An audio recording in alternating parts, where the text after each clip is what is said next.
in a 3, and a 2, and a 1. Hey there, everybody. Sensei Lex. Welcome back to yet another episode of the Bro Tour. As always, I am joined by my amazing co-host and my brother from another mother, Sloan. I'm also thrilled today to be joined from the homies over at Elder Drunken Highlander. We have both Josh and Austin, aka AK. They both are wonderful, awesome individuals. They make fantastic Magic the Gathering content. If you haven't seen it yet, you need to check out their channel. As always, links to their channel will be in the description below. They make wonderful content ranging from deck techs that feature more weird, off-meta, more casual concepts. They have a series called It Ain't Magic, which is all about MTG-related crafts. So if you're more of a crafty type, a hands-on kind of person, that'll be perfect for you. They also have Combo Looted, which is a series about complex and weird combos for casual EDH. Personally, I am definitely a fan of complex, convoluted, very strange combos, and these two gentlemen are experts in both. And I would like to thank you both for joining us today on the Bro Tour, coming all the way from the great state of Connecticut. Let's give a quick shout out to Connecticut. Let's get it for Connecticut. All right, Sloan, how are you doing today, my man? Oh, it's another day in paradise out here. Yesterday we had a lovely 50 degrees, and then today I woke up to 73 degrees. So I was walking around in a lovely sleeveless t-shirt post gymnasium, feeling absolutely fantastic. Sun is shining, birds are bumping. Oof. The grass is turning green. I'm just kidding. My grass looks terrible. It's like it's still half-assed winter brown. But honestly, doing really good, man. Feeling good. Excited to have you guys on. Thank you to our friends over at EDH. Oh my God! If you abbreviate it, it's the same name as I Get It. No way. I'm just kidding. That was fun. I had to at least try just one for an acronym. But yeah, no, we are joined today by Elder Drunken Highlander. Holy shit. This is a big honor to have you guys with us. Thank you guys so much for joining us out here. How are you guys doing today? Pretty good. Thank you for having us. This is an awesome experience. For sure. Yeah, we're so glad to have you guys out. And before we kick things off today, we wanted to take just a brief moment to have a little bit of a toast before we begin, since, you literally have drunken in the name of your channel. We each have brought a little brew to the table today. I myself have this, whatever the fuck this is. I bought it at a gas station. I've had it once or twice before. It's halfway decent. It's from MXD. I don't know what MXD stands for, but sponsor me, please. They make the Long Island iced tea brands. There's a fucking parrot on the can. I like parrots. I'm a big fan of birds. I have a bird tattoo. Shout out to birds. They're awesome. I actually have to interject here. The greatest bird of them all is the green-cheeked conure. For all the boys and girls out there that are learning today, the green-cheeked conure is a type of parrot that has this wonderful defense mechanism. It has a soft piece of tissue at the end of each side of the beak. And when it's scared or it feels threatened, the soft tissue turns up like a smile. And that's how you know it's actually agitated. The bird will look like it's smiling. Google green-cheeked condor. Green-cheeked condor. At green cheek. Make sure you get the word condor in there. If you just type in green cheek, you will not like what you find. I love it. Shout out to my browsing history. So Josh and Austin, what are you boys drinking tonight? We have a Larceny whiskey. Please sponsor us. They sponsor. Larceny. That sounds like a crime. I like it. I bet it's pretty good. Yeah, I bought Burger Larson Arseny. This thing. It looks cool. Like, it looks very cool. So Yeah. I was like, all right, maybe it tastes good too. And it's not bad. Like, for the price, I'll give it a solid 7 out of 10. 7 out of 10. Nice. I dig it. And what about you, Sloan? What are you jamming with tonight? Today, I have been joined by my lovely friends from Hop Valley Brewing Company for their Cryo Hops Cryo Stash Imperial IPA. Just a lovely, big, tall, stinky IPA. For those who do not enjoy them, I understand, because the taste of dirt in your mouth doesn't always sit well. But I happen to be one of those guys who, I can't grow a beard. I look half okay in flannel. I'm from Idaho. That's kind of our thing. I can't grow any hair on top of my head. As you have seen, I am very bald. but I do like the IPAs. So I don't fit the normal craft beer drinker, stereotype, but I do enjoy the taste. You heard it here Power to first. Sloan out here smashing beer stereotypes. Just yet another thing that the Commander Dojo excels at. Ah, it's wonderful. But boys, Dirt in your mouth. with all that being said, everybody get a little drink prepared here. Crack this baby open. I would like to issue a cheers. Thank you all for coming out and joining us today on the Bro Tour. Untap up, keep drink. To the Bro Tour. Boom. Now, with all of that out of the way, oh man, fucking parrot drink. Thank you. So, I would like to ask you guys a couple of questions before we begin. This is an interrogation. I'm putting you on the spot. This is hard-pressed reporting. I'm just kidding. It's going to actually be pretty chill. But we'll start with you, Austin. So, I hear through the grapevine that you direct plays. Can you tell me a little bit about this? Yeah, I'm a theater major. I go to Eastern Connecticut State University. Shoutouts. We just put up a show that we had to work around COVID restrictions doing, and it was about the Jenna 6 incident in Louisiana. And basically, like, there's a lot going on in it, but 6 black men, or 6 black boys, I guess, because they were high school students, got into an altercation and then were charged as adults for attempted murder, even though like the guy only got like a concussion. So the whole show revolves around like the racial tensions in Louisiana, and we had to put it on with social distancing. We couldn't actually physically perform it, so we had to record it using cameras in our film department and everything. So dealing with all of that was really interesting but enlightening at the same time, because everything kind of came to a head when we started like thinking about doing this show, and it was an honor to put it on and bring that type of story to the world. No, I know I operate from the position of cis white dude, but I think broadcasting those positions and broadcasting those pieces of history are really, really important for the average person, people like me, to really understand what the experience is like of living in the United States every single day as somebody who is a minority, who is dealing with these kind of issues, things that I can never truly understand. I think it's a wonderful thing for you guys to put that on, even in spite of the COVID restrictions. And I think that's great. And I'm looking forward to hearing about in the future anything else that you guys are putting on and more things that you're bringing to light in that realm.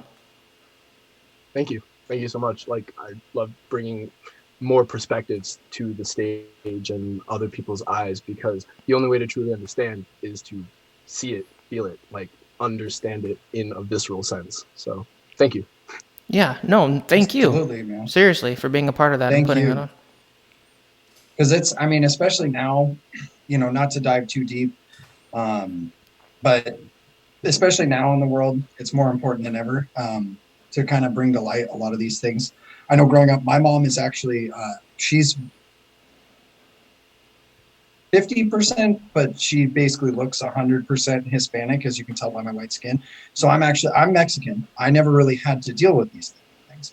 But my mom, being 100% Mexican in Idaho in the 60s, did not have a very good experience. And so hearing a lot of what it was like for her and from my grandpa, who literally was born and raised in Mexico, hearing about what they went through and what they've gone through in order to just succeed to where they are now is unbelievable. And it's literally like, I think our generation has been somewhat lucky that now we have this ability to talk about it. And if it's not for people like yourself going out of your way to make sure that you bring more attention to it, so we can continue to fight this fight, we can continue to knock down these barriers, and we can continue to search for better solutions and better ways of living, and just honestly knock the bullshit off as an entire human race. Just knock the shit off, because we're all just, we're just a bunch of Homo sapiens. We're all in this shit together, Absolutely. Seriously, massive applause to you for taking the time to do that. Shout out to the East Connecticut University Theater Department for going out of their way, same with the film department, to make sure that people have access to this. Thank you guys. Shout out to you guys. But to steer back to Magic, with you, Austin, in particular, you have mentioned that you are really into flavorful decks. You like decks with themes. So you mentioned to me specifically that you really love tribes like dragons and vampires. And I know when you mentioned vampires, Sloan is going to get a massive heart on here. He's a massive vampire fan. So tell me a little bit about some of your flavorful decks and why you enjoy them so much. Well, flavor was like one of the things that drew me to the game because I'm a huge like fantasy comic book. Like I'm nerdy as all hell. I love it. Like I love stories. I love making stories. And one of the things about Magic is the game itself is a story. If you look at like all the cards and the effects and the way things happen, that's just like how it rolls out in my brain. I see it as like an anime. I'm not going to lie. Mm-hmm. So when I talk flavor in my decks, that's just like how I've always built them. Vampires is one of my favorites because like that was like I built Olivia Voldaren as my first like true tribal commander deck. I have a Sign of the Ur-Dragon commander deck. I have a Nethroi Beast deck. I could go on about all the tribes I've built, but like flavor is my favorite thing, and then everything else comes second. Like this guy over here, Josh, he's the one who like makes all of my decks actually work in the end because I will just shove stuff in there that I think is cool, and then he's like, bro, that ain't gonna work. You need to put removal on your deck. I don't need removal. They can just deal with my creatures as they are. We just need more vampires. Is that removal? Does Vampire Nighthawk count as removal? Who knows? Yes, it does. He's Yes, it does. literally said that exact thing verbatim to me. But it has Death Touch, bro. It's totally removal. It will take care of the problem.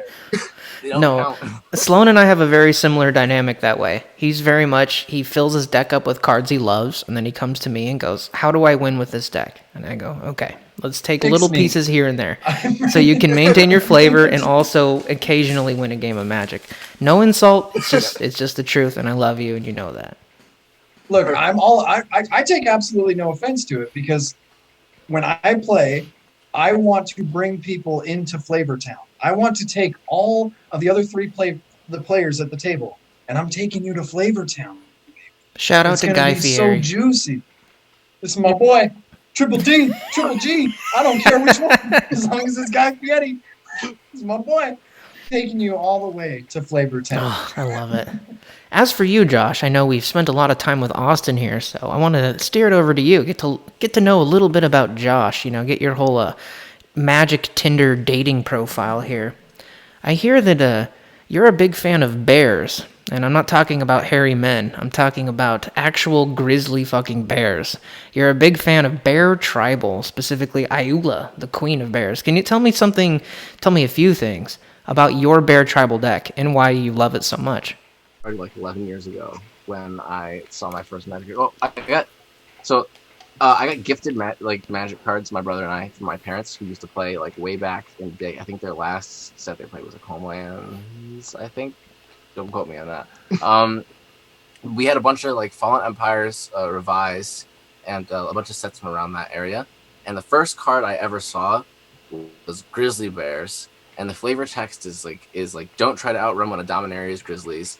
It'll catch you, knock you down, and eat you. Of course, you could run up a tree, in which case you get an excellent view before it knocks the tree down and eats you.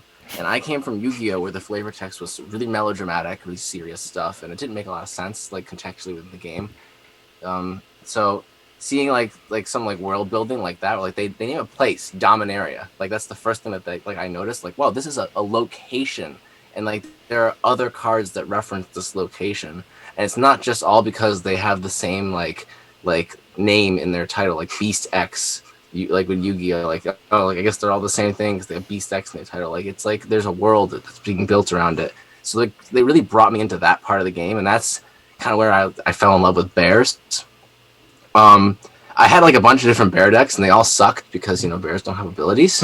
And I was really adamant at first about only using bear cards. Like I didn't want to run like Miragonda Petroglyphs or like other cards like that, like Door of Destinies. No bear in the art, can't run it.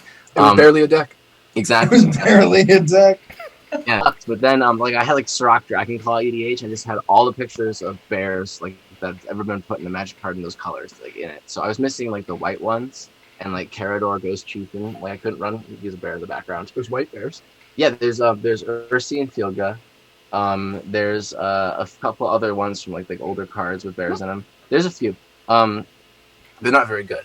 But like it was cool.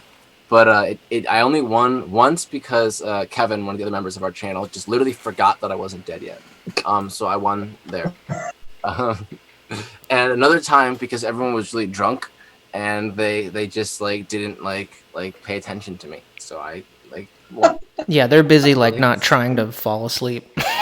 They're like, wait, there's bears over there? Like, what? Yeah. I killed 2 people with commander damage from Sirach Dragon Claw just because they kept forgetting that like commander damage is a thing that they should have been tracking. Mhm. And so like yeah, you know, so I didn't deserve it. It wasn't a good deck. So when you deserve that win. You deserve that win. Maybe if I like got them drunk, like I was the one who was responsible for getting them there, maybe like I deserve that in some way. I set it up, but I feel like it just kind of fell into my lap. Hey, a win's a win, man. Yeah, true. But like with the Eula, I was finally like, oh my god, like holy crap, bears are finally good. Like this card does something.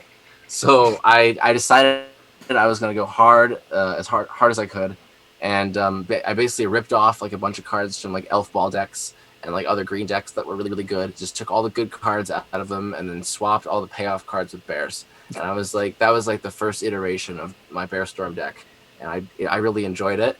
And when I played it against people, their reaction was always like, holy crap, I thought Ayula was a meme. Like, this isn't Bear Force 1. This is some ridiculous, like, Bear F-16.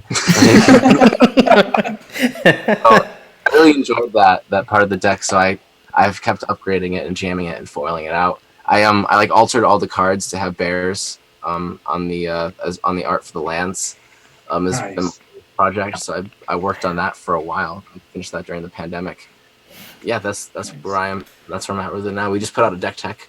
So go check that out. Yeah, that deck tech is great. Seriously, do go check it out. But that's some serious dedication. Like honestly, that's some real dedication. I can appreciate that. I've also heard tell that you have an entire binder full of cards that have bears in the art or some reference to bears, perhaps. Tell me a little bit about that. I'll have to send you because I could send you guys pictures of the whole thing. So please do. I'll put them up here in the podcast. Yes. Please do. Yeah, I've been collecting it for a long, long time. It's just started because I had a bunch of grizzly bears, and then I forget who it was, but someone that I knew like was it Sean? Probably. Yeah, someone we knew was like trading a lot, and they just were buying collections from people, and they'd sort through them, and they just pull out all the Runeclaw bears. So I became like the proud owner of like 80 Runeclaw bears, and that's that is awesome. Yeah, that's when it really started. I was like, oh, because like M12 was like just came out, like it was like M13, so M12 been out for like a year around that time. So like people were getting rid of all their draft chaff. Yeah. And I just came into a bunch of them. So that's when the binder kind of started. I was like, I need to put these bears somewhere. I'm kind of proud of them. So the binder. Didn't all the Runeclaw bears like shoot up to $1 a pop when Ayula was printed? Yeah, when Ayula first got printed, I briefly owned thousands of dollars in bears. They're like not worth. I obviously didn't sell them, but like I have like multiple forest bears because they're like not expensive when I bought them, and they're like very expensive for a while. That's when you head on down to the LGS and you just start trading everything in you can, and then that one guy behind the counter looks at you like, what the fuck? Yeah. He's like, seriously? 95 forest bears? What is wrong with you? Yep. I thought like, about it. Wait, if you need to run to the bank to go get some more for the till, that's fine. I'll wait.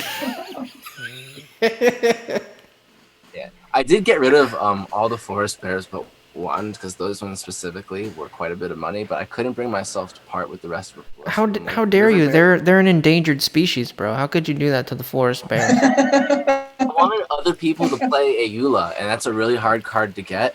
So like I was pretty okay with like letting go of like my other 2 forest bears for like an equivalent amount of what they're worth at the time and like good rares, because like it was both to like people who were like coworkers of mine at the time who also wanted to build the deck. And so I was like, I can't like keep that from you. Like, Yeah. everyone's got to play this. Yeah, Awesome. you're looking out for your bros. I understand. You know, if I can help you make your Iula deck better, I'm gonna take that chance and help you do that.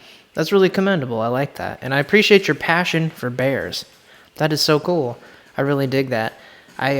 It's not quite as extreme, but I'm slowly developing a passion for sphinxes. It's been a lot of fun playing a mono blue Unesh deck that here pretty soon I'm gonna have a gameplay for on the channel. But yeah, it's fun. I definitely understand that loving flavor, loving tribal decks, just having your own little mini passion projects in Magic and things that just make you go, this could be powerful, but it can also be really fun and flavorful at the same time. And when you get that mixture just right, oh, the spice, it's so good. I do have to ask though, Elder, Drunken, Highlander. How did we get there? What was the journey? What has brought us to today? What is the tale? Also, if you guys haven't already checked out their channel, go ahead. You can pause the podcast real quick, jump on over there to Elder Drunken Highlander, because you hear the finest sound of all sounds at the very beginning. Again, I have stated earlier, I'm big into like working out and fitness and stuff, so I don't drink quite often. I don't drink a lot, but when I do, I enjoy my drinks. But I still love the sound of just. That's my favorite sound. It is a wonderful sound. Every video starts with that. I'm like, oh God, it speaks to my heart. Yeah, it's that crispy can pop and then a nice poured brew into a glass. It's a really great sound to start off a video with. Frothy. It's frothy. So how did we get here? What was the road? And was it right away we knew? It was just like, all right, Elder, Drunken, Highlander. Because I've played a little EDH with a few too many adult soda pops underneath my belt. And for the most part, it hasn't gone well. I can't recall a win. In fact, Lex and I have played games before where I wound up over a waste basket. I had a few too many, and it wasn't great. I'm pretty sure we didn't finish that game. So we need to wrap that. We need to get back to that game. When was that? 2015, 2016? Yeah, it's been a little while. Back to that game. Been a minute or two. Yeah, we should probably finish that game. I still owe you the ass whooping that I was delivering. Sure. So how did we get here, guys? What was the journey? Okay, so I guess I'll start this tale off. So we were young lads in college one day, and we decided we wanted to play EDH, but we also wanted to drink, and we wanted to make sure that the two corresponded. We wanted like rules and regulations instead of just like having a drink and playing. Exactly. We used to play a lot of Planes Chase EDH, which if anybody's ever played Planes Chase EDH, that's a shit show. Yeah, but it's the greatest kind of shit. Yeah, we very much enjoyed how like gummed up the rules of the game got with Planes Chase EDH, which I know sounds fucked up to say, but there's my one. But like it's I don't know. It's just what that play group like was very much into was the ridiculous. Like, how ridiculous can this board be? Like, how many things do I have to keep track of? And so we ended up creating a game called Command Drink, which basically is like Planes Chase EDH Commander and drinking games had a baby that just wanted to play Magic. I don't know. The three-way baby. Those are rare babies. There's not a lot of three-way babies out there. I believe most of them were produced in the 1970s by the late members of the Manson clan. I believe most of them were responsible. I mean, by the end of the game, that's what everyone gonna look like. Yeah. But we ended up making this like over 2 or 3 years, and well, the pandemic hit, and we found the time to actually like start working on the channel. We haven't had a chance to get together and play said Command Drink game, but that was what like gave us the spark to do Elder Drunken Highlander. So we played it. We haven't recorded it. Yeah, we haven't recorded a game to show people. Yeah, we play it pretty consistently. Not so much in the pandemic, but like we used to like go to there's a card shop like it's kind of centrally located around like all of us that allowed you to like buy drinks there. They sold drinks and you could like bring it to the table. So we'd like bring the game, like the drinking game there, and we'd play there. And we'd like go to people's houses and like an evening. It's like It's a lot of fun because like the way we made it, like the rules, there's like 5 core rules that are there every game, and then there's like optional rules that you add in. So each person picks an extra rule, and then whoever's house it is picks an additional one. So like when we go to the card shop, we go up to the store owner and be like, "Hey man, we're getting drunk. Pick a rule." And like one of my favorite rules, just to like give you an idea of what some of these are, is a karaoke bar. Every time you play a spell with flavor text, you have to read the flavor text, and if somebody calls you out on it, you have to drink. Yeah, if you don't read it. Yeah, that kind of stuff. So it's just like the object of the game is to drink as little as possible, but like the rules are trying to get you to drink. Like there's one like if you were to execute infinite combo, you have to first chug your drink. If you can't chug your drink, you're not allowed to combo. Like stuff like that. Oh wow. Oh man. Yeah, like, So it's kind of like the Mario Kart drinking game. I don't know if you're familiar yes, with it. Yes, exactly. Yes. Name's Yeah, good. so that game is, oh my god, that game is a disaster. Or if you ever want to go way too hard in the paint, there is a lovely movie called The Boondock Saints. Mm-hmm. And it's an older movie. It is the greatest Irish movie ever. There is a drinking game that goes with it. Unfortunately, Lex, I do have to steal a second one. Every time they say fuck, you take a shot. It is a horrible, horrible game. I've done that I for believe- Wall Street. So when Sloan says he has to steal a second one and then says fuck, here's the deal with that. So when we talk to our guest initially, when we start off the podcast, we've up till now had this kind of unspoken rule of like everybody gets one fuck. I just had my second there, so I violated the rule. But the funny thing about that though is in the last podcast that we did, which by the time you see this will be out, we said shit approximately 85,000 times. So the rules are pretty arbitrary, and we kind of bend our own rules a lot. But we try relatively to be like, respectful of people and stuff like that. But ultimately, like, the goal here isn't to be super clean cut. The goal is to have fun and engage with people. And really talk to people the same way you would talk to people in your playgroup around the commander table. You're at the game store playing with people. You've got your playgroup of friends that you've hashed out for years. It's really to have that kind of like good friends meeting up and having a good time together. And sometimes there are fucks and shits and other words involved in that. So it's not ever meant to come across as offensive to people or whatever. But I understand in today's day and age, everybody likes to be offended about everything. And I get it, it is what it is. But that's not the goal here. The goal here isn't to piss people off. It's to bring people together and to have a good time. But, I appreciate you bringing it up, Sloan, because it's something I kind of want to talk about to be real. You and I do have a long history of a multitude and slew of lovely swear words. When Lex and I were very young boys, very young. I mean, we're talking like 5 and 6. We would be driven to school every day by our father, and he would play the Eminem show very loudly while we were driving. So that's how we started most days, is listening to that album. And we'd walk into school with Ken Kniff from Connecticut in our heads, which, by the way, from Connecticut. If Convenient that you're also from Connecticut. Yeah.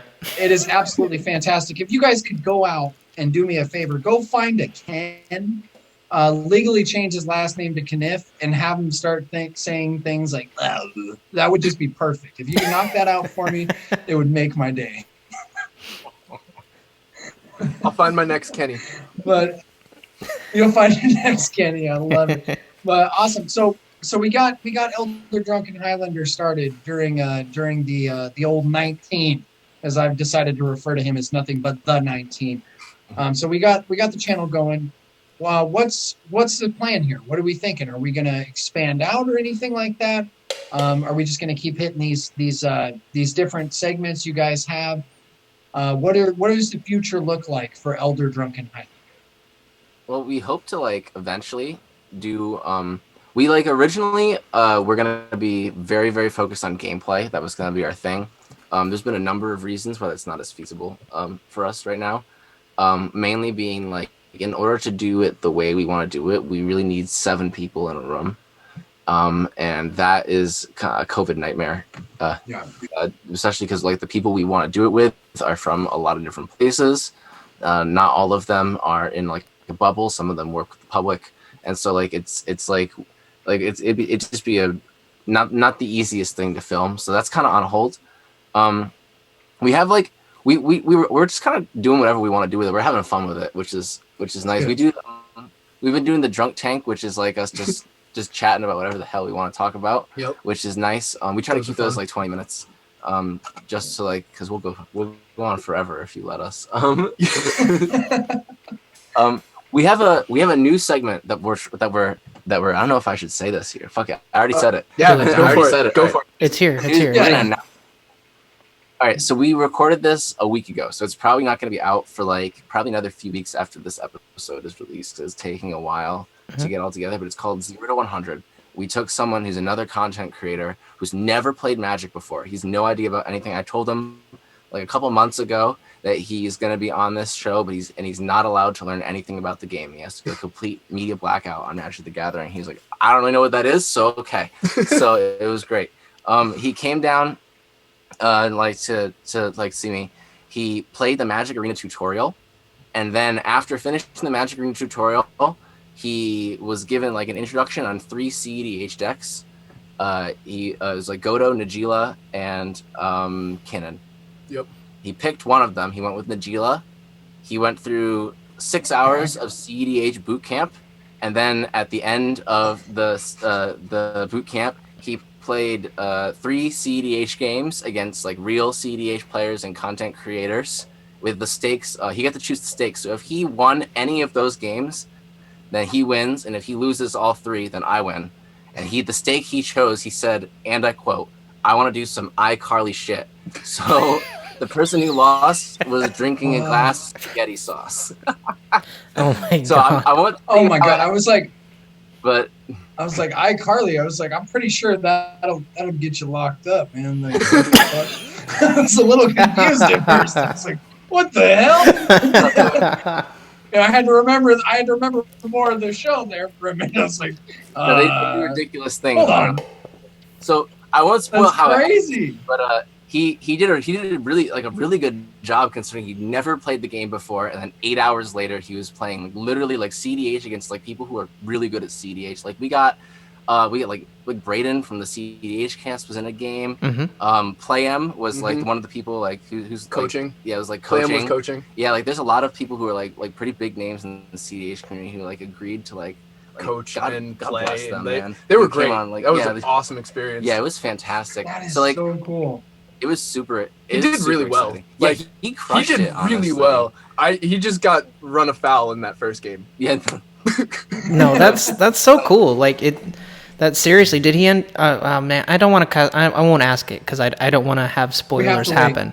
But yeah, we have to wait. Yeah, I'm so excited to see that happen. That is such an amazing idea. So today we are actually going to tackle one of the greatest topics, and this is a very large reason why we brought our friends from Elder Drunken Highlander on with us. And this is a very big reason that we have brought drinks to calm the nerves, to ease the mind, and to loosey-goosey the lips. But we're pretty loosey Gents, already. It's time to talk about Banlist. Thoughts, opinions, individual cards you want to see go, or maybe even complete complacency with it. So, Lex, I'm going to shoot this right at you. What are you thinking? Where are we looking? How do you feel about the Banlist? Now, this is a tough question. I came up with this topic about a week and a half ago, and I've been wrestling with it ever since. Because there are a lot of cards on the ban list, and many of them deserve to be there. They are incredibly powerful, they're incredibly broken. But there are quite a few that deservedly so probably shouldn't be on the ban list. And I recently read an article that the one, the only, Sheldon Menery, shout out to Sheldon Menery, the pretty much the creator of Commander and head of the Rules Committee. Let's give a quick applause to Sheldon Menery. Shout out to Sheldon. Love you, bro. But Sheldon put out an article recently talking about the ban list specifically, and they used to, at a certain point in time, they had a subset of the ban list called Banned as a Commander. So these were cards like Braids, Cabal Minion. There's a whole slew of them. But like Leovold would be another example. Commanders that they would ban you specifically from using as a commander, but you could put in the 99 of any deck of your choosing, so long as the colors matched up, etc. So he was talking about certain cards on the ban list that he might be willing, and the rules committee in general might be willing, to take off of the ban list and put as banned as a commander. So you could put Braids in a mono black deck. Something like that. Obviously, this hasn't happened yet, so nobody goes sticking Braids in your mono black decks or anything like that. It was just kind of a brainstorming sort of a segment that he was putting on. And Braidstorming. Yes, braidstorming. I love it. And after reading that, it really got me thinking. So I did some research, and my card that I really think could be unbanned, and it would be justifiable, and there's probably going to be a lot of people who hate this, and it's fine. Come at me, bro. Primeval Titan. Yes. I think Yes, 100% yes. I think in the current meta, he would be more than fair. Now, I know fair is not a word people ascribe to a creature like Primeval Titan. But for those of you who may not know, Primeval Titan is a 6-mana creature who reads essentially, when Primeval Titan enters the battlefield, you may search your library for 2 land cards, that's any land cards, and put them onto the battlefield untapped, and then whenever he attacks, you do the same thing. Search your library for 2 cards, 2 land cards, put them onto the battlefield untapped. Now, a lot of people argue, well, when Primetime enters the battlefield initially, you can go tutor out like Thespian Stage and Dark Depths, and you have yourself the 2020 Merit Lodge token at your disposal. True, it's a valid point. But my argument to that is very much a dies to Doomblade kind of an argument. Merit Lodge quite literally dies to Swords to Plowshares and Path to Exile. It's incredibly removable. It goes away to any bounce spell in the format. It is not hexproof. So if you're dying to a Merit Lodge token, it very much is kind of a get good scrub situation. And I know people might not necessarily like that. They might think that's too harsh or too hardcore. Primetime is 6 mana. This is not a creature you're going to be powering out on turn 1. He cannot be your commander. You're not bringing him out from the command zone. So you're not having that like ability to bring him out over and over and over again. If you're playing creatures like, let's say, Peacekeeper that prevent your opponents from even being able to attack in the first place, or Torpor Orb that prevents enter the battlefield triggers from even happening initially, Primeval Titan quite literally does nothing. He's just sort of there. So I understand people might be like, well, you have to play specific cards to play around Primetime. Well, right now people are playing specific cards to play around all sorts of effects. Cyclonic Rift. There are lots of red mages who are playing Red Elemental Blast and Pyroblast specifically to play around effects like Cyclonic Rift. And there's a slew of other cards that are the same way. How many people are running more creature removal to play around effects like Draneth Magistrate because they want to be able to play their commanders or play cards from Cascade, from Exile, etc. I don't think Oh, go ahead, please. Sorry. I was going to say real quick, just to add to this, to kind of agree with your point here. If someone is able to go out and grab a Thespian Stage and Dark Depths out of a Prime Titan trigger, you can do the same thing with Golos. I have a competitive Golos in my meta, and that's exactly the 2 cards that he goes for. And it's not hard for him to do it, hit it consecutively. Mm-hmm. It doesn't take all this time. It doesn't take a bunch of setup, and yet that's not banned. So Prime Titan's really not that difficult of a card to find. I know a lot of people have the concern of like, oh, well, you're going to be able to get it more consistently, blah, blah, blah. But it's like Vorinclex is legal. Winter Orb is legal. And I'm not saying ban Winter Orb. I'm all about it. I live that life. I've got 2 different copies of it because that card just really gets my rocks off. There's a bear in the art. There's ways that there's a bear in the art. Exactly. How you going to ban a bear? How you going to ban a damn bear? Legally not allowed to, Sheldon. Please don't. I know. Josh will quite literally burn your house down, Sheldon. I'm just kidding. He won't do that at all. He's a really sweet guy. Please note that this is our disclaimer for the episode. Please do not commit any arson. Yeah, the Commander Dojo does not sponsor arson. But there's Discord message most likely. Yeah. For his time. You will be his Yelp disaster. But I think to kind of like to kind of join in on your point there, I really don't see the need to keep this card banned. I think that there's a lot worse shit out there at this point that people are a lot more upset about or a lot more worried about than getting rid of something that's a 6-mana big beater essentially that goes and gets you land. Because most of the time people aren't going to run out and go grab a Dark Depths Merit Lich. Because it's circumstantial. Like unless you're really set up to win, those are not the cards you're going to go get and then sit there and go, wow, I did it. I got a 2020. Like most of the time, if you're kind of mana screwed, but you have just enough to get that out, that might be what allows you to cast your commander again. You know, say you have like a Gaddock Teeg deck, or right now, I know Lathril is just going absolutely bananas everywhere. So say you're playing a Lathril and she's died, 3 or 4 different times, which is very doable, in a long enough game. You're probably going to go and get more lands. You're probably going to go and grab another basic swamp or a basic forest so that way you can bring her back out. You're probably not as worried about the combo yet. So there's a lot of different schools of thought. I think it can be played fair. Yeah. I mean, yes, but like I think when primetime was legal, it was an interesting time. Like I think now, especially with people playing competitive EDH, it's fine to see EDH. No one's gonna care about a primetime. I don't think anyone would even run primetime in most decks at CDH. But the issue with it in casual is it creates such a huge mana advantage, which I think is still a big deal. And when I was playing with it legal, I don't think it's be as strong now, but I think it's still the same kind of effect where like I was playing like Dak and Blackblade was my first CDH deck. Or not C. Why did I say CD? My first regular EDH deck.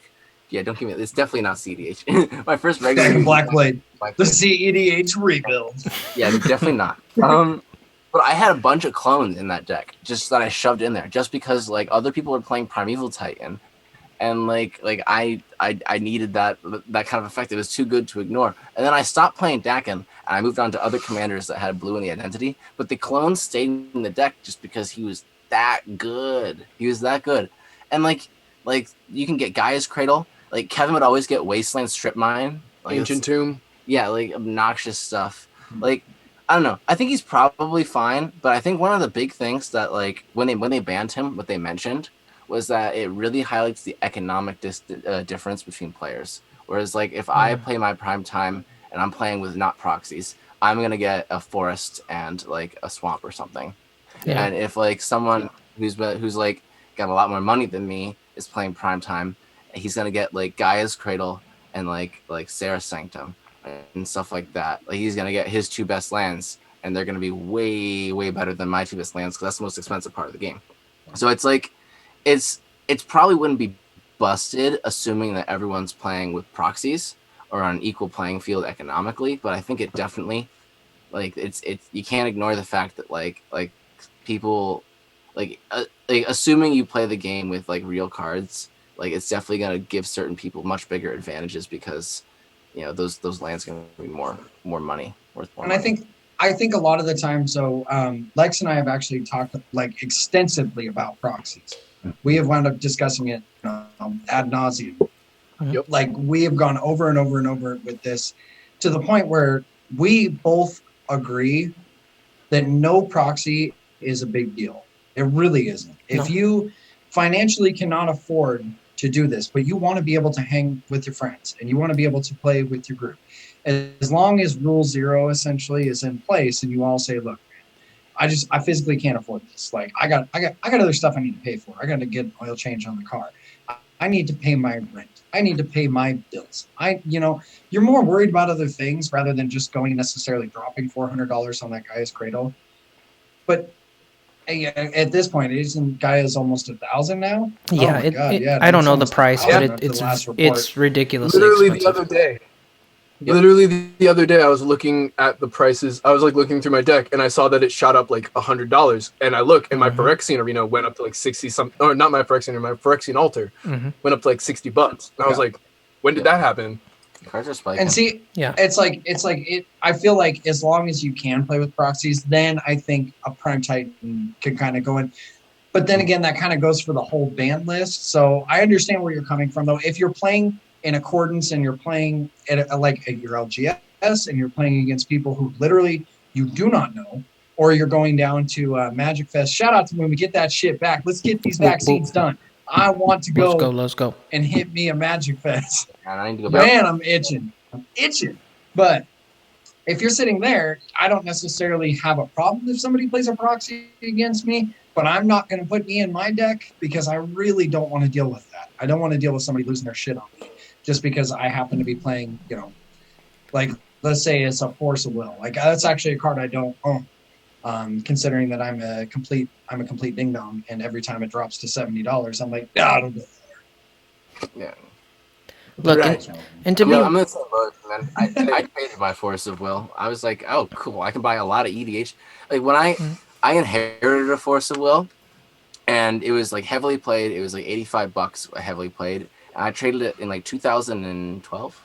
Yeah, so it was still like that. I traded it for like an Emrakul and a bunch of EDH bulk at the time, like 2 Oracle Moldias. They were like $5 each at that point. Like a bunch of like other stuff that like was EDH staples, but EDH wasn't super popular then, so it was cheap. Didn't Emrakul get banned? Spiked, and then I got to get my entire collection from that.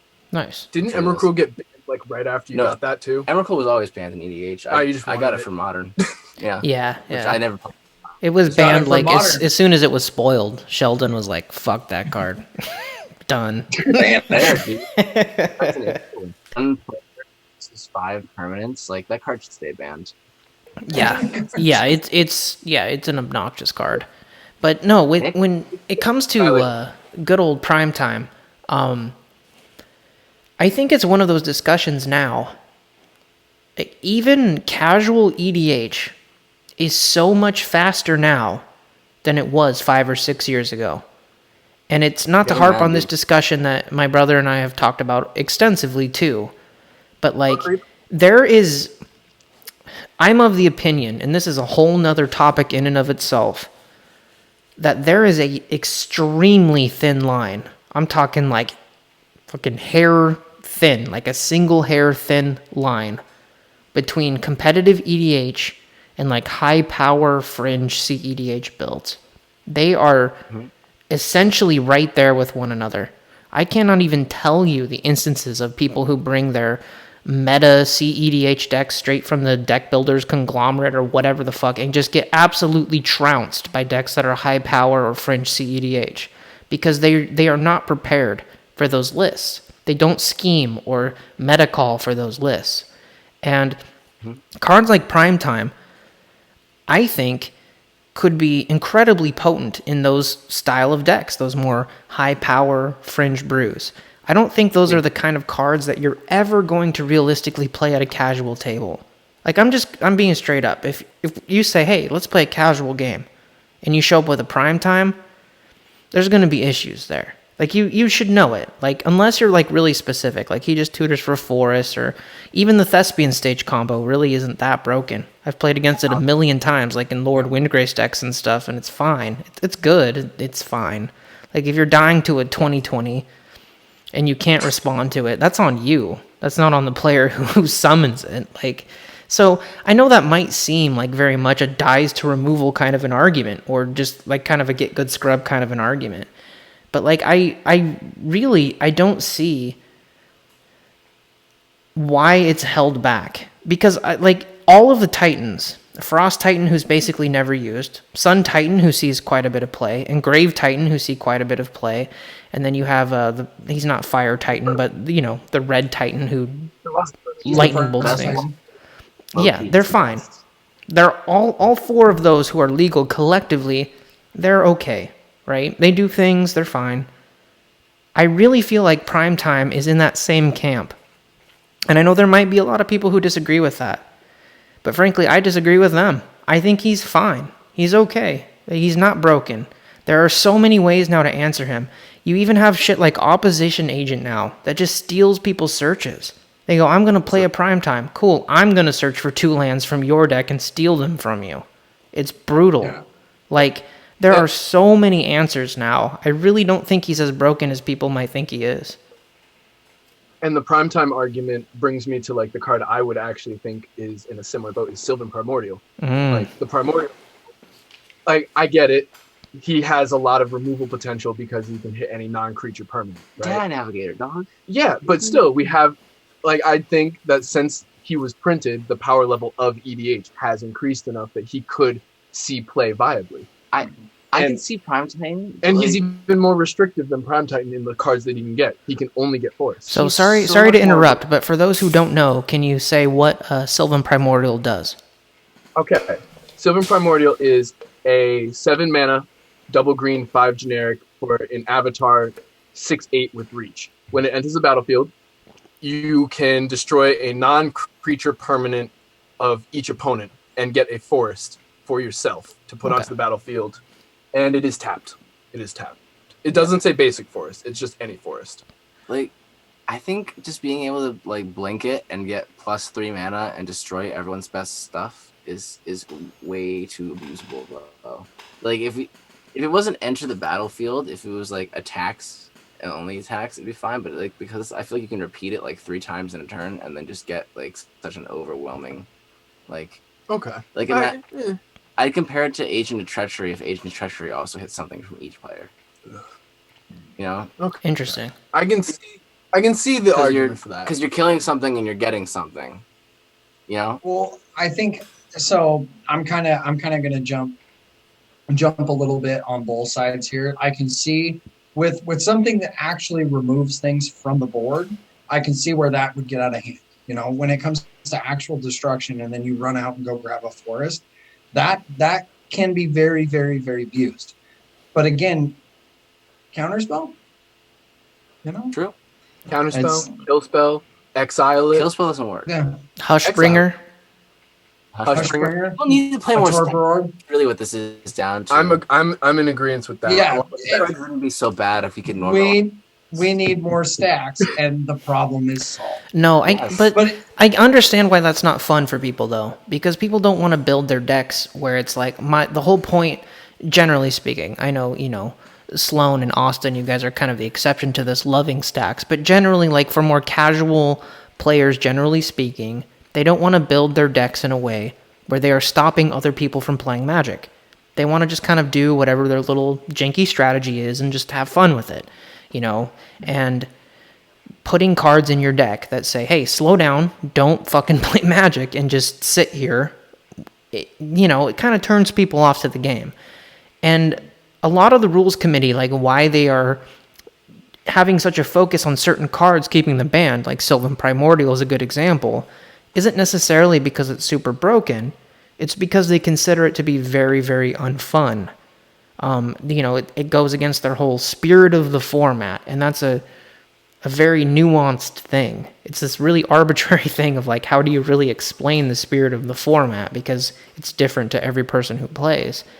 And it really gets into this broader discussion of, what's fun for each individual person at the table. And I'm really of the opinion that a card like Sylvan Primordial, like ultimately, now having played Commander for over 6 years, have played in a lot of different places, a lot of different people, hundreds of different people, and had a lot of really neat experiences. In my personal opinion, I really value games that end quickly and efficiently, whether I win or not. A nice, neat conclusion, and we move on and we play a new game. It doesn't necessarily mean a turn 2 or a turn 3 win. It could be, a longer game, hour and a half or 2 hours. But games are ending efficiently and effectively. And I feel like Sylvan Primordial is the kind of card that can help those sort of situations play out. It can help games end efficiently and effectively. And I may be off on that. And I'm curious your guys' opinions on, maybe I'm totally wrong. I don't know. Well, I think you're right. But I think the question that you need to ask is like, yes, it does definitely help games end quickly and efficiently. But are the decks that's going to be going into the type of decks that need another way to end the game quickly and efficiently? Yeah, that's a great point. Like that. Yeah. I like that a lot because it does add that kind of extra layer to it of, especially if you're at a casual table, is the efficiency level, are you willing to sacrifice the efficiency level for the fun? Yeah. Or it's the difference between playing chess with someone who's pretty, you're both on an equal playing field of like, we play every once in a while. My family taught me years ago, kind of chess playing. And then playing against someone who is hyper competitive at chess. It is such a deep rooted game. It has so much strategy to it. If you play just enjoying the game against someone who's like, this shit is work to me. I'm here to win. I'm here to sit down, get it done, get it out. And that's kind of, that tends to be the hyper CEDH. Because I feel like now CEDH has tiers to it. There is fun CEDH where everyone's like, we're playing, guns out, going for it, office style. If you've ever seen that lovely scene from The Office where Pam Beasley, Michael, and Dwight are all standing in a conference room with the lovely Ed Helms pointing guns at each other, doing this, that's kind of CEDH. Yeah, everyone's kind of got their, you're like, all right, we're going to go quick, but we're having fun. We're laughing, we're giggling, we're having a good time. And then we're sitting down, we're busting the shit out. I'm winning on turn 3. I'm winning on turn 4. And I'm going to do it with no regrets. There is no table talk. I think that kind of can play into where we go when it comes to the breakdown of everything, especially with a card like Sundering. I feel like Sundering Titan's another one, man. Okay, Sundering Titan's a whole nother beast. That one should be. I love that card. Yeah, but we have non-basic land hate. Where's the basic land hate? I know, right? Where's Blood Moon from basic lands? Come on. Yeah, but that brings me to thinking. That's a conversation that people need to have more at the beginning before the decks are even put on the table. Is what kind of game are we having? Okay. And that's something we talk about on the channel all the time. Josh even did a video on specifically power levels in EDH, and it's one of our first ones. Yeah, it's like you don't watch it. Are you? No, you should watch it. The editing is I'm still learning. It's getting better, but the actual talking is pretty good. The script is good. But that's it's a conversation that needs to be had more often, because it's what type of game are we playing as opposed to what level of efficiency are we playing? Because you can have a super efficient storm or combo deck that is still fun to play against because of just the way it interacts with the table or how hard it is to pull off the combo. But you can also have fringe CEDH decks playing against super high power CEDH decks, and it can still work based solely on the matchup. And it's that's a conversation that needs to be had more often, just to make sure that everybody knows what they're stepping into and will enjoy the game. And I think that there's something to be said about fringe CEDH decks, not because when you're playing CEDH against the same 6 variants of Turbo Nos for the last 3-4 weeks, and someone shows up with an off meta CDH deck, you often don't know what to expect. I wouldn't say it's it's your deck is bad because it's off meta, because if you're able to work that angle that it's off meta and you're doing something that's it's hard to prepare for, because a lot of CDH is preparation. You need to leave X amount of mana open on your turn because you're expecting X, Y, and Z to happen when it's not your turn. So being unexpected like that is definitely valuable in the game too. For sure. Yeah, it definitely is. No, it's a difficult discussion, really, because I don't know a lot about the rules committee process, but we had an opportunity to talk to Jim from the Spike Feeders, who is a member of the Commander Advisory Group, which will be a podcast that will be out by the time this podcast airs. And awesome. He talked a lot. Cool, he talked a lot about their process. And the Commander Advisory Group has a lot of influence within the rules committee. They talk a lot to each other. And I really appreciate that somebody like Sheldon and every other member of the RC are very open to hearing outside opinions, that they took the time to bring somebody like Jim, who is more of a competitive-minded player, to bring him on to the CAG and value his opinions. They have, other people like Josh Lee Kwai and many others, Olivia Gobert-Hicks, who are all a part of that CAG, who communicate with people on the RC. And I think it's a really wonderful thing that they do that they're willing to get outside opinions about the format that they've kind of sculpted and created over time. And I really feel like the ban list, for the most part, is very fair. but there are a lot of cards that really stick out to me as not being... I feel like it's a thing that needs to be updated over time, that the ban list is not evolving with Commander as Commander evolves over time. Another example of this is Coalition Victory. That's a card that I'd like to hear your guys' opinions about. Unban it. Yeah, I think it. Well, like it can be unbanned, but like I don't know if I don't know. It's gonna be a pain in the butt. Like every time someone sits around like across the table for me with a 5-color deck, I have to be like, so are you on Coalition Victory or can I like relax this game? Because like having someone like have an I win button in their deck is annoying when you know they have it. But there are other I win buttons in the game already. That's true. There's like Tooth and Nail, but like... And like the only problem I have with Coalition Victory isn't necessarily with Coalition Victory. It's with like Golos. Yeah. Honestly, That's a good point. Why isn't Golos banned as a commander? He's so boring. No, I agree. Like I know that might sound controversial, and sorry to Golos players out there. Golos fucking sucks. He's super linear. You're doing the same thing all the time. And I don't mean to down anybody. Keep playing Golos. Build 1,000 more Golos decks. I just personally, I find him very, very boring. As someone who like played, I have, like I said, I have a 5-color Scion deck. I put Golos in the 99, and then one day we were playing a free for all, and I was like, I'm just gonna try him on top. Why not? Like I'd never actually played against the Golos deck at that point, and I just raid bossed the table right out the gate. Like turn 5-6, I was like winning the game by 5-6. Turns out Golos is the better dragon commander. Who'd have thunk? Yeah, but who knew all along? Yeah. No, he told me that, and I was like, I don't believe you. And then like a couple of days later, we played, and he swapped Scion for Golos, and I got thrashed. He just had the dragons out so fast, and he like activated Golos and got like a bunch of ridiculous things. Like I don't play him as my commander anymore. I just leave him in the 99 because I like having friends. Yeah. But like, that's like one problem with Coalition Victory isn't the fact that Coalition Victory itself is a win card. It's the fact that they've printed so many cards now that can just like freebie the button. Like you can just get it, play it, be done with it in like turn 6 or 7. Like Peer into the Abyss. Yep. Well, it's like, so I kind of have a weird thought on this, because what about like Approach to the Second Sun in a Narset turns deck? Like if you don't necessarily have your win, you can do like a Narset turns with Approach to the Second Sun, cast it, put it down. Like you're already on. Take your turns. It's kind of like those win buttons are always going to be there.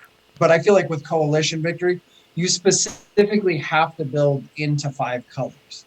Labman's illegal. Well, I think Labman's Thassa's Oracles, like even Approach to the Second Sun, like you can build within 1 to maybe 2 colors, making a 2 to 3 color deck with just those I win cards in them. But with Coalition Victory, you have to go all 5, which can kind of add that challenge, I guess. I mean, unless, again, you're playing something as consistent as like Goals. Well, I think you're looking at it a little bit like backwards, because like I don't think it's that you're building a Coalition Victory deck. I think it's that you have a 5-color deck, and it's like, well, why not have Coalition Victory? And I feel like that is why it's banned. Is because like there's no reason not to run it in every single 5-color deck and just have an 8-mana I win button that doesn't match with the flavor of what you're doing. But like there's no reason for him not to put that in his 5-color Dragons deck. He's gonna meet the conditions like 60% of the game. Not to sound like too spiky or douchey or anything, but like 8 mana I win button doesn't terrify me at all.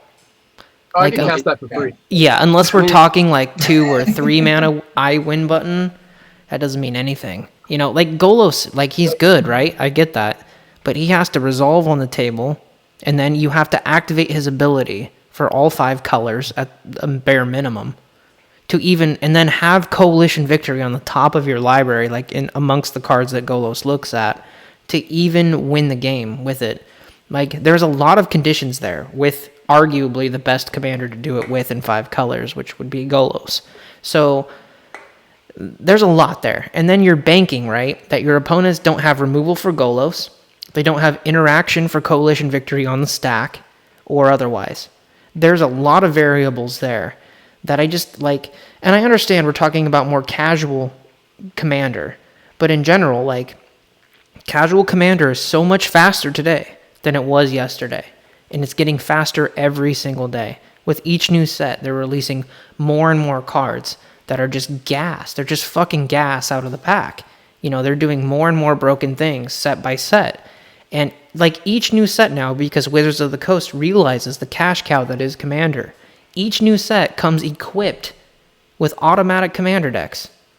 Like, this new set coming up, Strixhaven, has 5 built-in Commander decks. We haven't even seen the deck list spoiled for those yet by the time this is released. Just the commanders of the decks. Who knows, like, what Commander-specific cards or Commander-centric cards are coming out in those decks. And that's before the full set itself even is released. And that's one set that's to come in years to come.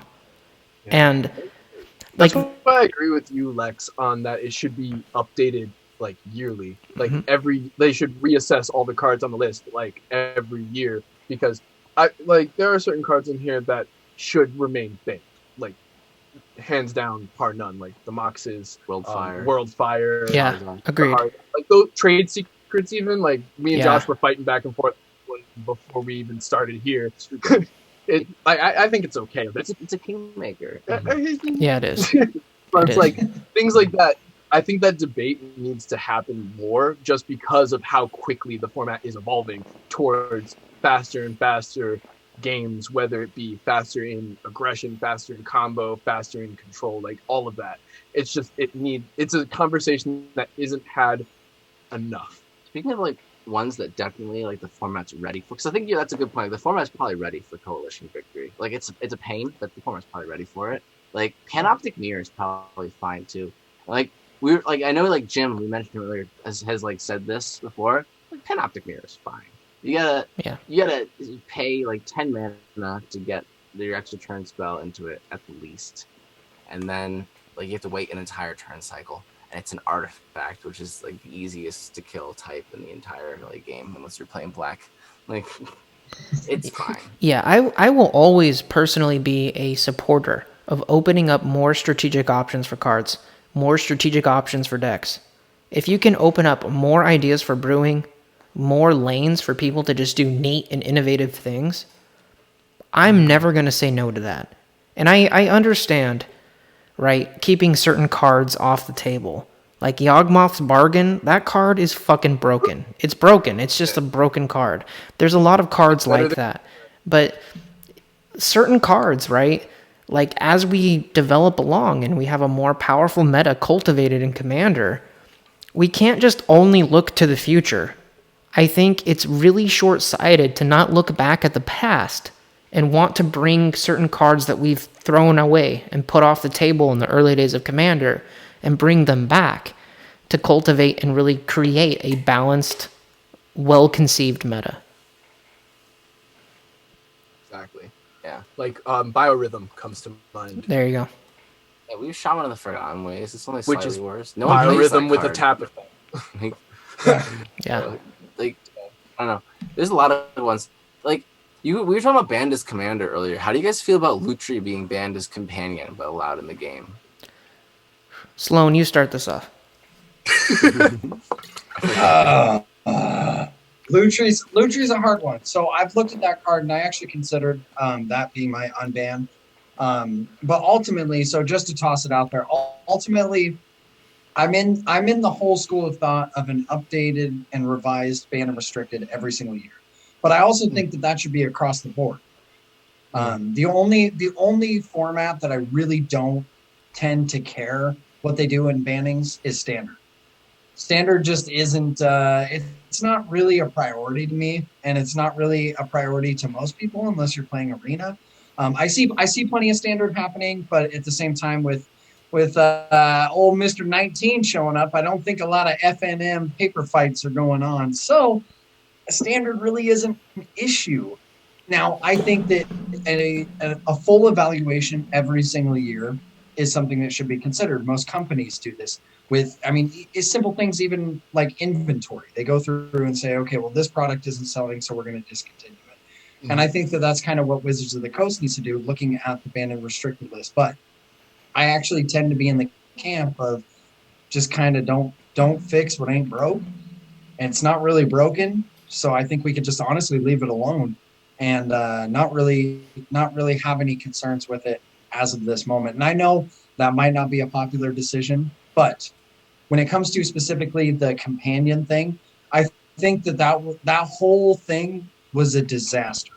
I think the release of the companion mechanic into Commander in general, they drastically just kind of like they botched that shit hard. I mean, that was a shot miss. They love to push the envelope with Yeah, standard specifically. Like Lately, when they you think have- of companion, they haven't Lutri got started. banned out of Commander right out the gate, and Yeah. then Legacy got that cat, the 3-mana cat banned eventually. Like within Luris got banned almost immediately into Legacy as well. and then we also have Omnath that just got banned out of Standard. So like they want to put things in Standard that are EDH powerhouses or even powerhouses in other formats without thinking about the repercussions for people who actually like Standard. I can. Yeah. It just makes me like. Now we're getting off topic, but like it makes me Yeah. start to think like there's someone who's designing like these kind of cards or greenlighting these kind of cards at Wizards who's like, yeah, I'm not going to be working there when the consequences of this hit. And that's just what it is. No, to me, This is the guy who back at the old General Mills factory took a shit in one box of Cheerios and was like, Yeah. today's my last day. No, I can tell that. Like, I mean, I don't know why they would do this particularly, but like, Wizards of the Coast, their development for cards, they are not communicating with the rules committee for Commander. They don't give a fuck what the rules committee thinks. They're just putting things out there, and they're just like, if you don't like it, like, fucking fight with us, man. Like, you don't like it, come at me, bro. Like, we control the game. You might control the format, but we control the game. And, We did a you know, with Lutri is a perfect example. And I really appreciated, I didn't agree with it even initially, right? So when Companions initially released, the rules committee came out and said, nah, we ain't about that life. They banned it because, look, I get it. Having a dual caster mage as essentially if you're only playing one commander, a second commander, or if you're playing partner commanders, a third commander, just kind of sitting there for free, goes infinite with cards like Twin Flame and shit like that. You could build decks that are incredibly oppressive that take advantage of that, and I get that, and I respect that. However, as soon as Wizards of the Coast backtracked and said, hey, we're going to make Companions cost, what is it, like 2 or 3 generic mana to put it in your hand before you can even cast it, Lutri should have been unbanned immediately. It's not broken. Okay. It really is not broken. As soon as Wizards of the Coast capitulated, the rules committee should have done the same. And I understand, like, I think Sheldon, like, it's hard for him and the rules committee in general. Like, I can't imagine being in that position. That's so much to deal with. It's so many people. It's hundreds of thousands of people who are, like, hanging on your every word, more or less, on, like, in terms of what you do and the rules that you create. That's a lot of pressure. And so I imagine, like, it's very hard. Like, once you say, this is illegal, you may not do this, it's very hard to backtrack and be like, maybe I was wrong. Maybe that should be okay. I don't know. And I know their big argument for Lutri too was like, well, once we allow this into the meta and into the world, people are going to exclusively have to build around this. Mm-hmm. But it's like, honestly, I saw the card and it's like, yeah, it's cool as shit, but I'm not going to build around it. Yeah. I mean, I play Brago, I play Urza, I play the first sliver. That doesn't mean that I'm going to go out of my way just to build my decks in a way that this is what I'm worried about. I personally didn't really care. It's a cool effect, but I'm not going to just shove a dual caster mage off into the sideboard just because I can. Yeah. It doesn't mean that everybody's going to necessarily jump on that.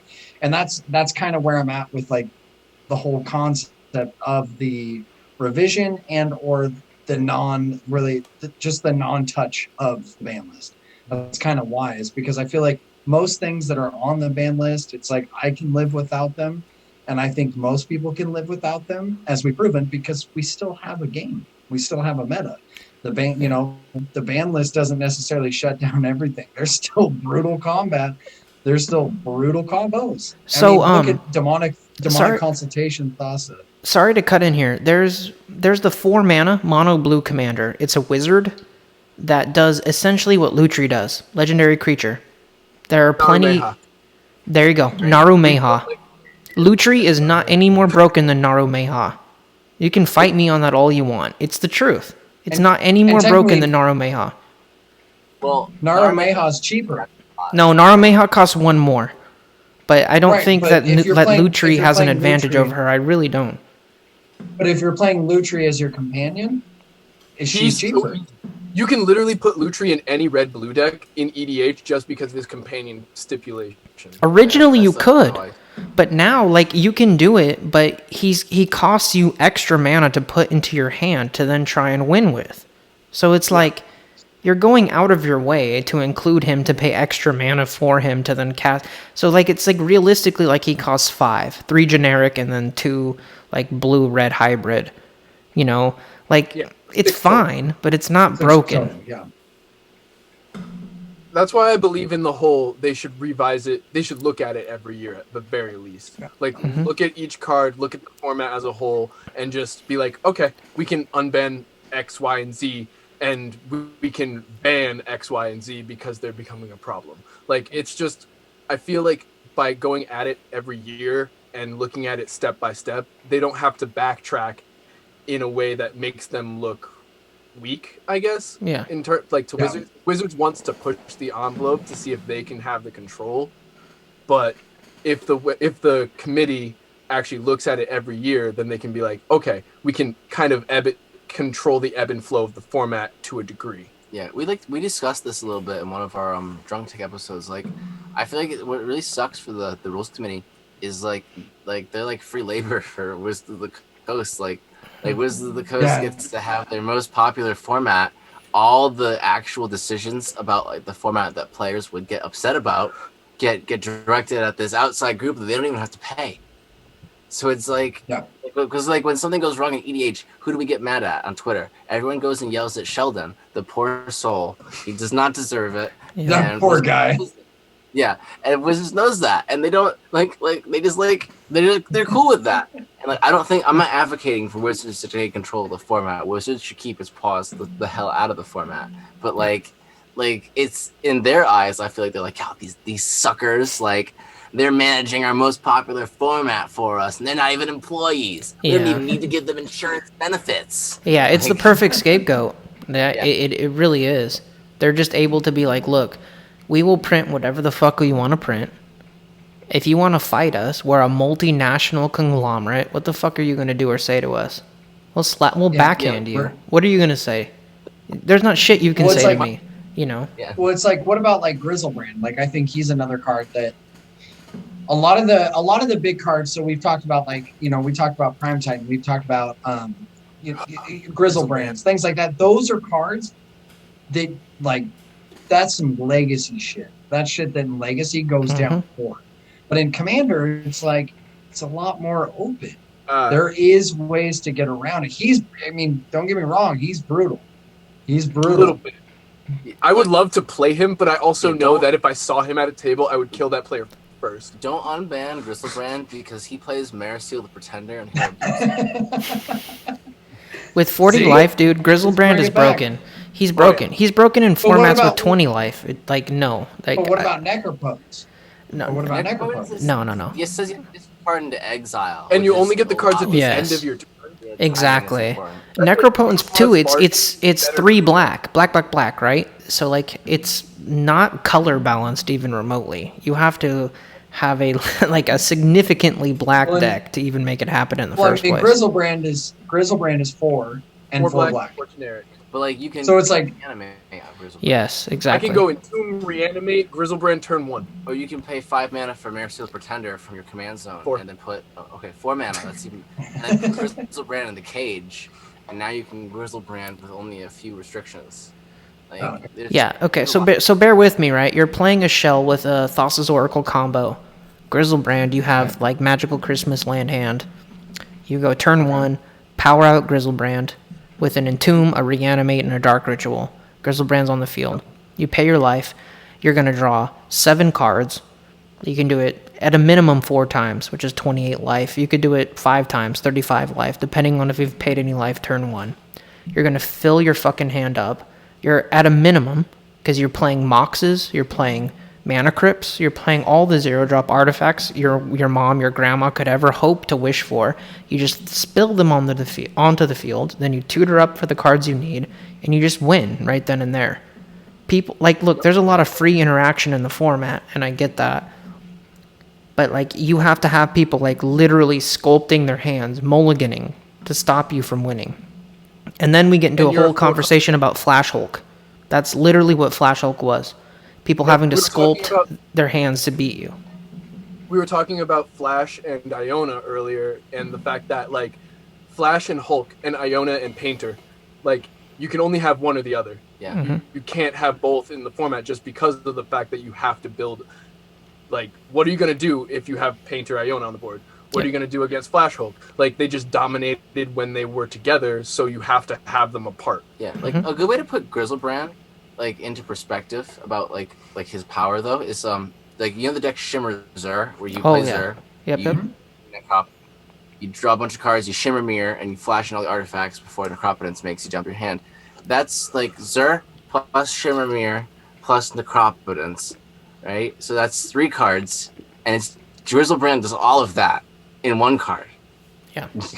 Yep. Because you don't need the Shimmer Mirror, you put him in at sorcery speed.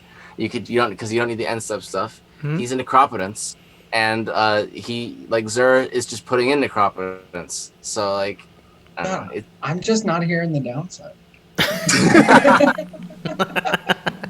I'm hearing nothing but upsides. Oh my god.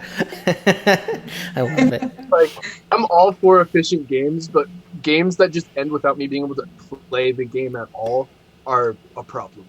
Yeah. And I can see that. I can see that too. And that's why, again, I'm speaking as the devil's advocate here. But again, that's why my overall theory is just I don't think we need to touch it. I just think we can leave it as it is and just continue to see where the format goes at this point. I mean, it's been, holy shit, man. The format has been on a ride over the last, like, 3-4 years specifically. Oh, yeah. I mean, it has just gone crazy. And it's so much fun to see, man. You're seeing so many different decks out there. At this point, everybody's building anything. It's like if it says partner, or if it says, you know, if it's a random color scheme that you can never build before, these ideas are just flooding people, and EDH Rec has gotten hot lately. Oh, yeah, you can, like, we'll be the first to tell you can build whatever the hell you want in Commander now. Like, if you can dream it, you make it viable. Like, Absolutely. we started playing 10-ish years ago, like, before the format was supported even by, like, Commander sets. World like, Wake. Yeah, So, we were like, original set. Zendikar set was when we, like, started playing Commander. So they didn't even start printing Commander sets when we started playing Commander. It was still considered Elder Dragon Highlander when we started playing.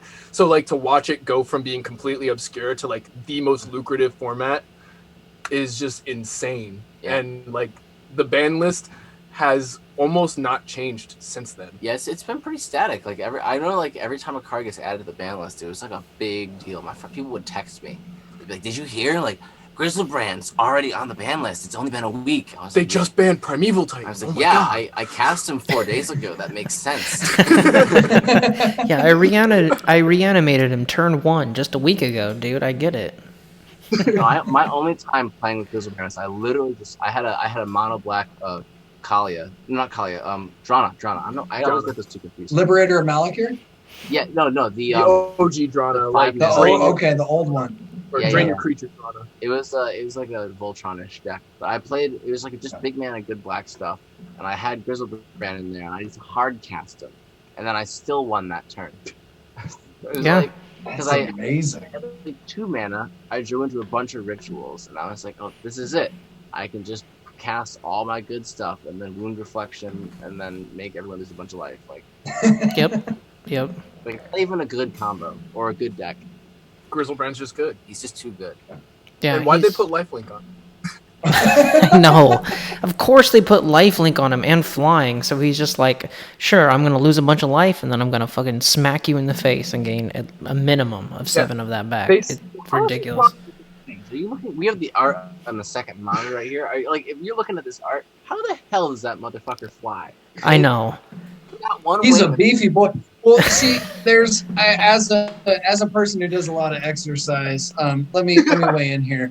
You see, when you're getting them pec flies going, you're really just getting on them. You start to build up your lats, and your lats turn into your wings, and eventually your wings learn how to fly. Even though you're really meaty, There you go. once you drop that body fat count down, you're hitting in the 3-4% body fat. You can get that shit up. It's not easy. He's sweating. Yeah, He can get that shit out. You're in the gym. They're like, "Who's your inspiration?" You're like, "Griselbrand, baby." Getting that flex on. If I was gonna cast Griselbrand as an actor, it would be Dwayne the Rock Johnson. Oh my god! Yeah, I'd the cast MTG him. the movie. I'd cast him. Honestly, it sounds like a good idea, but I know that the live action movie, all of us lovely weebs and nerds we'd huddle cry. in for opening night. We'd go in there and it would open up with Scarlett Johansson playing Chandra, and everyone would be like, I'm done. All right, I gotta go, man. I don't think gotta go, man. Movie ever. Animation for the win. Yeah. I mean, the Russo brothers are doing an animation for Netflix or something like that. Yeah, I've heard that. Yeah, excited for that. Oh man, it's so great. And they're magic nerds. Like, that's the best part. Yes. So I don't believe that we have gone over the full consensus. So at the end of the day, how does everyone feel? Lex, let's start with you. We'll go around the digital table here. Lex, how do you feel? Are we changing the ban list? Are we leaving the ban list? I'm definitely on team be willing to change the ban list. That might sound kind of generic, but it's the truth. Be willing to take risks. Be willing to go out there and just do something different. I know it's much easier to stick to the status quo and just like play it safe. Yeah, it's fine the way that it is. Fuck that. Try something different and be new, be innovative. I think now that the rules committee has resources from people from around the Commander community at their disposal, and they can see what people are experiencing from so many different play groups, so they can see like different social media personalities like Elder Drunken Highlander and the Commander Dojo are talking about and what we're thinking about. They should take advantage of that and not use it as a resource to like kind of shell themselves in and internalize things, but to use that as a resource to make the meta better and to make Commander better as a format. I am very much of the opinion that less restrictions makes more fun for everyone. And people might disagree with that, and that's fine. But I really feel that. And with this game, the more you let people be themselves and build what they want to build, the more fun people will have. Yeah, and that's where I lie. All right, let's pass it over to you, Austin. What do you got? I think personally that they should be willing to take risks and look at the ban list every year. Like, it should be willing to change based on the format, because as someone who's seen the format go from an infant to where it is now, it is something that I think needs to be addressed. And they should definitely be willing to put their head on the line for that. Like, it's if they make a decision and they say, okay, this should be banned, they should also be willing to say, we were wrong, and maybe you should be allowed to play this card, because it is a card that some people find fun. Some people may not, but that's something that you should have the conversation for at your table. Yeah. All right, passing it over. What do we got? I think I'm with you mostly, Sloan. I think it's fine for the most part. I would not be upset if a lot of I think there's a good approximately 1/3 of those cards, if there's an announcement that came out right now and I looked at my phone and it said like X card was unbanned, a good amount of them I'd be like, okay, like that's cool, I could see it. I mean, like there's some like Paradox Engine, for example. I was really upset when that got banned because I just put it in my Eula deck and I made an altar for it with a picture of a bear looking at like a car with Paradox Engine. It was awesome. Oh my god, yes. What the hell? Paradox Engine? Paradox Engine. I was really into that. I was upset when that got banned, but I can understand why a lot of these cards are on the ban list. Like Paradox Engine, I feel like I used it responsibly because I had a deck designed to storm off with Mana Dorks. so that makes sense. But like, I feel like it's a card that wasted a lot of time, so I can understand why that's banned. And I feel like that's where a lot of these cards sit, where they're banned not because they're too powerful, but because they create the kind of game experience that like the rules committee thinks is undesirable. And I honestly think, like, even though people argue about it, the majority of the community agrees with their assessment of what's an undesirable game state. You know, so I think it's mostly fine. Like, there's some cards I'd be like, cool if it got unbanned, but like, I'm not gonna advocate for it because they do a good job. And see, and I 100% agree with that. It's like I fall into 100%. I'm on the board of Rule Zero. I believe each play group kind of has the right to choose the ban list.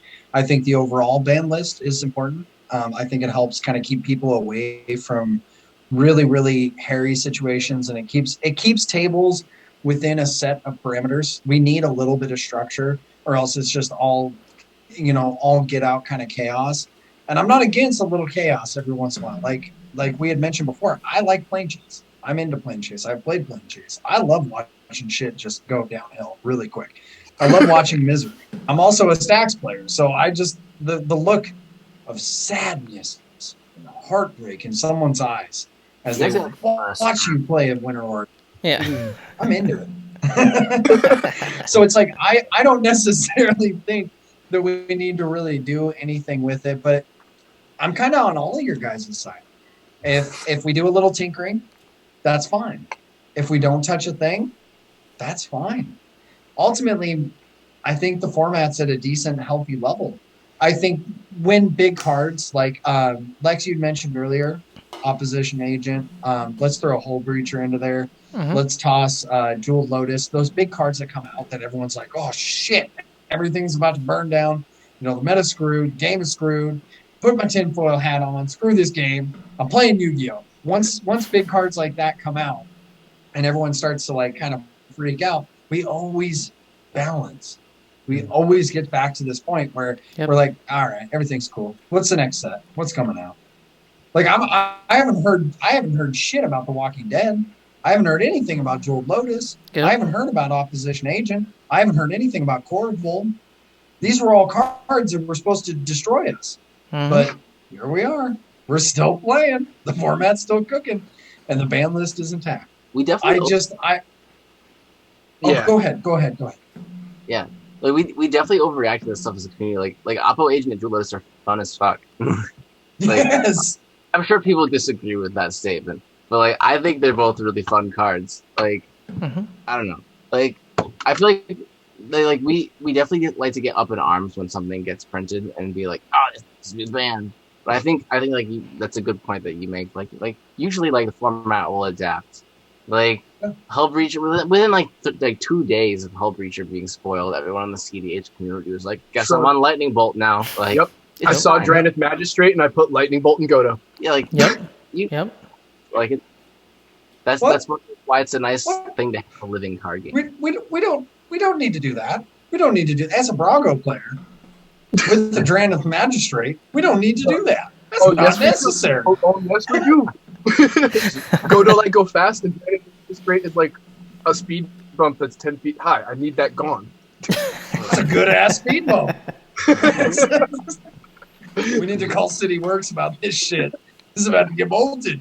I was gonna say in a big Kelly Cahoon kind of roundabout way.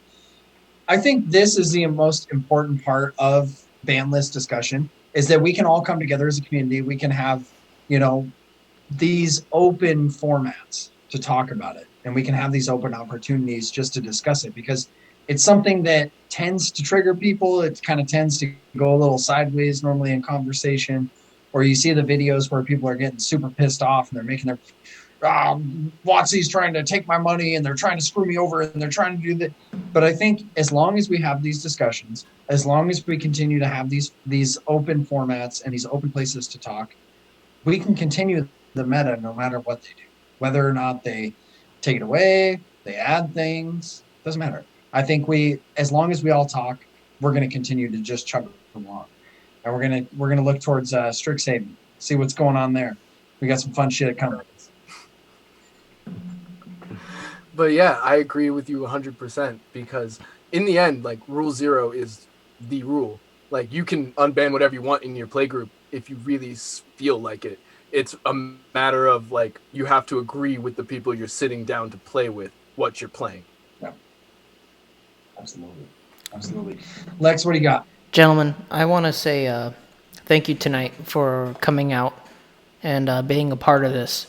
It's a really great honor to have people out like you and to have different opinions on the channel. I really appreciate it. And I know it's kind of a strange thing. Random person shows up in your email like, hey, join up on the podcast. And I appreciate you responding and being willing to come out and be a part of this. In the future, if you're willing, I would love to do some gameplay with you guys. I'm doing webcam gameplay videos lately. Whatever you can make happen, I would love to have it happen. Sloan and I both would be there, and we could make a whole fucking thing of it, and it would be great. Otherwise, we would love to have you on the Bro Tour again. If the podcast is the best thing that you can support, we'd love to have you here for that as well. And yeah, I appreciate you guys being a part of all of this. Like, seriously, thank you for coming out today. Thank you for having us. For real, like this was an awesome conversation. Yeah, I haven't had this one in like years. Seriously, I hope you guys had fun. I really do. Yeah. That's the point of all of this is like it's not meant to be this like grilling thing and people are like angry or mad or whatever when they leave it. I want everybody to leave the conversations that they have with us feeling like happy and like we sat around the table together, because there very well may be a time when we meet up together at a Magic Fest or whatever in the future. You never know what will happen. And I think it will be nice to have friends in a place where there are a lot of strangers about. Just saying. Heck yeah, dude. I hope to sit around a table with you guys at some point. That'd be dope. Dude, Absolutely. You hope to sit around a table and get your ass kicked. I'm just saying. Just kidding. I'll bring so much back you won't even see the bar. So, gentlemen, we're gonna slowly introduce a lovely segment that we like to do. Normally, we tend to do this segment at the very beginning of the podcast, but I think we're going to conclude with it. So we're going to do a Magic Minute. Can I get the tune? It's a Magic Minute. And there's a little tune that will play. Let me get a Magic Minute. As we conclude this lovely Bro Tour. The Bro Tour has stopped down in Connecticut. What do we got? Magic Minute. Let's start with you guys over at Elder Drunken Highlander. What do you guys got for us? Well, I am going to start because I have something brewing in the works where I love flavor and I love to mess with power levels. So I am building pods of decks that are meant to play against each other. So they are built around flavor, and the first one I'm working on is built around the Monarch mechanic, so that combat is the focus of the pod. I really miss big battle cruiser games, and that is what I'm working on. I love it. You were ready for that. I'm so bad at compare. Okay, I've been playing a lot of CDH lately. Like last month, I've been on a huge CDH kick. Mm-hmm. I've been playing like just a ton of different decks, trying to learn the format. I picked up Godo last week so I could beat you. Know your enemy, Austin. The deck is surprisingly difficult. I'm trash at Godo, which like I'm kind of embarrassed to admit. It's supposed to be. Yeah, that's where I've been. I've been playing a ton of CDH.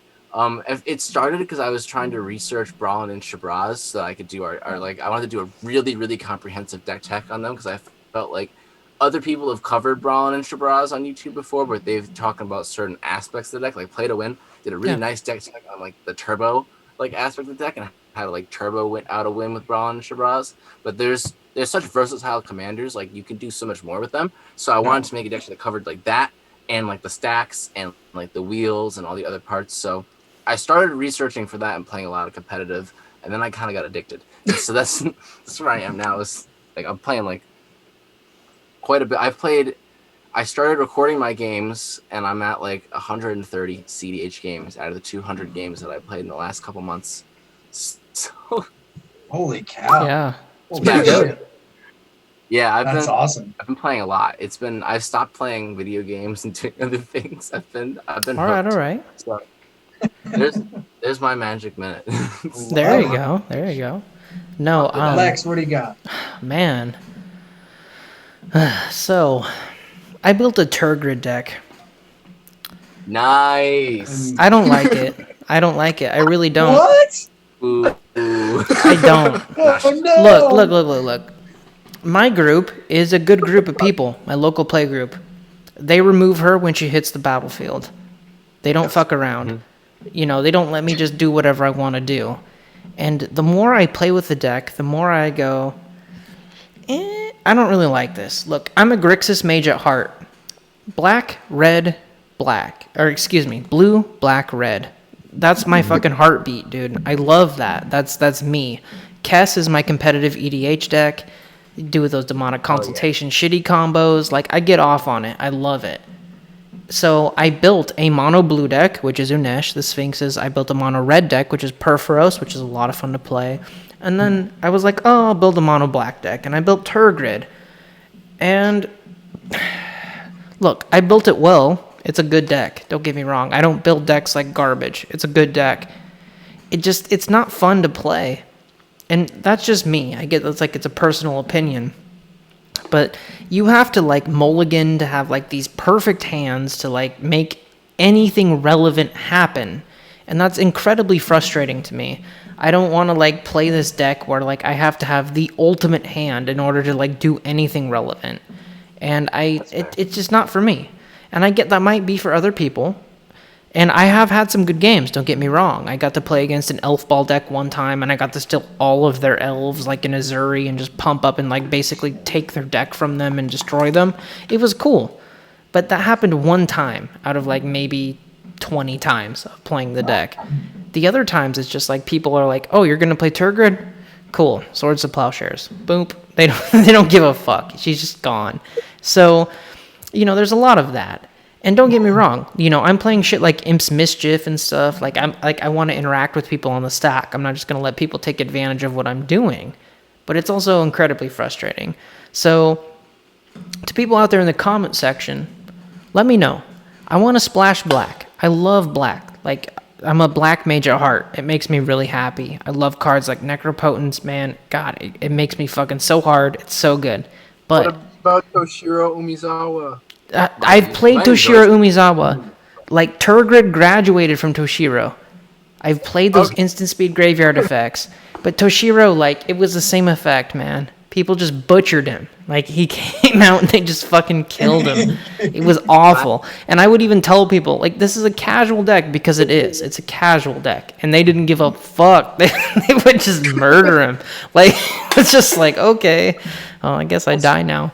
So, like, I want to, like, add colors to it, but I'm not kind of sure, like, what route to go. It's a whole process, and I'm trying to figure it out. We have a Tergrid deck building channel in our Discord, and what we've been on in the last few days on it is non mono black Tergrid decks with her in the 99 with divergent transformations. And like Sire of Insanity.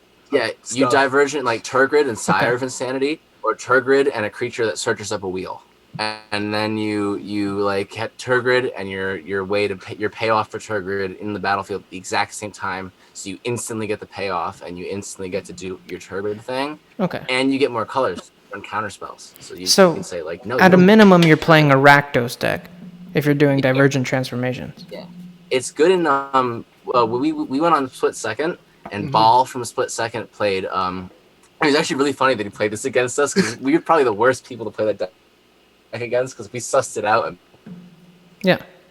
immediately because we like built something on our server like literally 3 days before that. That was similar, but he played Grixis Tergrid with Silas Wren and Rograk, and he would divergent his two commanders into Tergrid and Sire of Insanity, and it was pretty gnarly. Yeah, so you might want to give that a try if you like Grixis and you like Tergrid. Tergrid is actually a really good deck. No, that sounds super good. Like I have a Grixis Kess already, and there's been many times where I've like I kind of want to slaughter in here because my Grixis deck isn't a typical like demonic consultation list. I play a lot of wheel effects in there, and Waste Not is like my favorite card in Magic. I love that card so much, and so there's like this whole package there that Tergrid would really exploit, and I want to slip her in there, but it's also like it's 5 mana for an effect, so like I could see like when Ball Quinwoy, who is over at the Split Second, is playing those kind of effects, you know, making those interesting decks. Shout out to Split Second, by the way. Like, come on the podcast and also like invite me on. Let's play some fucking Magic. Just saying. But yeah, you know, I get the appeal of a Grixis Bliss with Tergrid in it. It's really, really solid. He's also really fun in Mardu. There you go. Mardu would be really good as well. All the sag effects, yeah. Mm-hmm. See, I actually thought about putting Tergrid into my Edgar Markov deck just for that reason. Yes. Just for that reason. Just love it. Oh, you're already on the right track. Just do it. Just do it. Do it. I'm reading your shirt and just do it. I love it. So for my Magic Minute, I haven't had it really anything change. Everything's pretty much the same over here. The land of Sloan is the same. The only thing I've really considered changing is a couple cards here and there, little deck swapping. I've had a few ideas, had a few things in the works, but we'll kind of see how everything plays out. But right now, I'm in the land of chill, man. I ain't worried about it. I'm just more focused on getting some gameplay in, getting all of our lovely guests like Elder Drunken Highlander lined up to come on the podcast, just making sure we're ready for that. Getting these awesome opportunities. This is kind of where my headspace has been at. I haven't really been doing too much deck building over here. It's pretty quiet on this end. That's the way to be. Yeah. I'm content. I'm content. Everything I look at, I'm like, yeah, I'm fine. I like it. Yeah. But Hey, maybe Strixhaven will give you something nice. We've got like 5 new Dragon Lords coming out. I know, right? I've seen a black-white dragon and I'm already for it. Yeah, it's spicy. The black-white dragon is really spicy. That was my first deck I ever built. Was Orzhov. I built an Orzhov A-Lead deck. That was the very first commander deck I ever built, and it was garbage. I mean, it was absolute trash. Because I was like, oh my god, Rock's Faithmender. This is the greatest card that's ever lived. Double. Yeah, it's good. When I gain 1 life, I gain 2. I remember trying to explain this to my wife as I spent $6 on the card, and she's like, "On what?" And I was like, "You know the magic card?" And she's like, "You spent $6 on one?" And I was like, "Yeah, but you don't understand because when I would gain 4 life, I gained 8." She's like, "Why the hell would I care about that? Why the hell are you spending $6 on a card?" Oh, $6. Oh man. The days. That's why you gotta get her to play so that she gets the perspective. We tried this. We tried this game. It did not go well. I was like, okay, so you play a land and you tap it to add mana to your mana pool, and she's like, I'm lost. And she's like, honey, I love you. I'm glad you have this, but I'm all right. I'm gonna go sit down. Gentlemen, God bless her for trying. Beautiful. It has been an absolute privilege to have you out. Thank you so much for coming on the podcast and being a part of the Bro Tour. We appreciate your opinions on everything. We would absolutely love to have you out again at some other point. Have you out multiple times. Like, come on. Like, be a part of this. It's so cool. And thank you so much for everything. Like, we appreciate you guys being here. And I hope you guys had a good time tonight. Did you guys have a good time? Oh yeah, a lot of fun. Definitely. Like, bring us back, please. Okay, we would love to. You guys are Elder Drunken Highlander, so I think I'll make a proposition here on behalf of the Bro Tour. We're gonna make another stop down to Connecticut here, but I'm thinking let's roll back around on Halloween. Let's see if we can do a Halloween special with Elder Drunken Highlander. How do you gentlemen feel about that? I love it. Yeah, we're big into Halloween. Oh, I did a deck tech on Mariseal for Halloween. I saw that, man. Sloaney, that is such a wonderful idea. Fucking doing Halloween. Here's what we're thinking. We're going to have you guys in, and we're going to do a Halloween special. You're going to wear costumes. We're going to wear costumes. Ooh. And we're going to find a great, lovely topic to go over. Or maybe, I don't know. Maybe we'll just get on and play Magic. I don't know. We'll figure it out. Either way, we're going to pour up some beers. We're going to pour up some drinks. And we're going to have some fun. Some grogs. Let's go, boys. Come on. Yeah. Also, look, I'm not joking with y'all. Okay, look. I've got a bunch of people on speed dial who want to play webcam EDH with me and Sloaney. I want you guys to get on board. Let's fucking go. Let's fucking play some Magic. I can highlight you in other ways other than the podcast. I know it's difficult to set it up. Don't worry about it. If I can hear you speak and I can see your board, we can fucking play some Magic. Let's do it. Come on. His word. Yep, we do it on the Discord all the time. Yeah, Come on. we were pretty. Dude, invite me to your Discord. I'll invite you to mine. We will make a treaty and we'll all join each other's Discords and it will be wonderful. Let's go. Honestly, like I love it. I've been like actually I haven't told you about this yet, but I've been this is like one of my This is where bombs are dropped. I haven't told you, but I kicked you out of the Discord. I'm taking over the channel. I have random off the wall ideas, and Austin here's the ones that I think are viable, and then he tells me out of those which ones are actually viable. Love it. Don't shoot us an idea, man. I was thinking about making a bot that you can do. I have no actual skill, so I have to hire someone. But like, who that can connect like various like small YouTuber Discords and do like LFT things. So if someone says they're looking for a game, they like type a command to the chat, and it pulls a bunch of different Discords and pulls people together onto like a central server for games and stuff like that. Yo, if I can help with that, I will do it. Let me know. Like, seriously. I understand. Like way feasible because you are literally describing the whole definition of the dojo. This is what the dojo is all about. This is the lovely little spiel I tend to give at the end of most of our episodes. We are all about the gathering. There is plenty of Magic content out there, but sometimes it feels like the community is lacking the gathering content, and that's where we come in. Exactly. Dojo is all about highlighting different content creators and different Magic players all around the entire globe, all the way from the UK, all the way from Ireland, all the way from Connecticut. It doesn't matter. From Idaho to Florida. It does not matter. We will go all the way from Waterloo down to Kansas. We do not give a fuck. Exactly. We are going to highlight everybody in the entire world. So you guys are totally hitting on exactly what the dojo is all about. We're here for community and we're here for togetherness. Yep. If you can code Discord stuff and feel like stealing my idea, I won't get mad at you. Dude, I don't need to steal your ideas. I want to participate in shit with you. That's the truth. Like, let's make it happen. We don't steal. No, it's not about that. I'm not here to steal ideas. Like, I want to make fucking awesome content happen with you. Like, it's the truth. I've had random fucking people from Italy, from Bulgaria, from all over the place message me and like, let's play games, you know? And it's cool. And I have people join the Discord all the time, and it's fun. But I love the idea that you have of merging all of these different things together and making them all coalesce into one awesome event, you know? And like making, if people are looking for games, we can find games and we'll make it happen. I would love for that to happen. So if I can work with you to make that happen, I will do that. 10 out of 10 times. Let's get it done. Exactly. 10 out of 10. That sounds amazing. Elder, Drunken Highlander, we cannot thank you guys enough. If you are listening to this lovely podcast and you made it all the way to the end, you're a badass. Good on you, man. You have priorities in this life, and the Bro Tour is one of them. And if you are not already subscribed and liking Elder Drunken Highlander's videos, get your ass over there. There's going to be links. You jump over there, you subscribe, you hit the bell notification, and you hit like.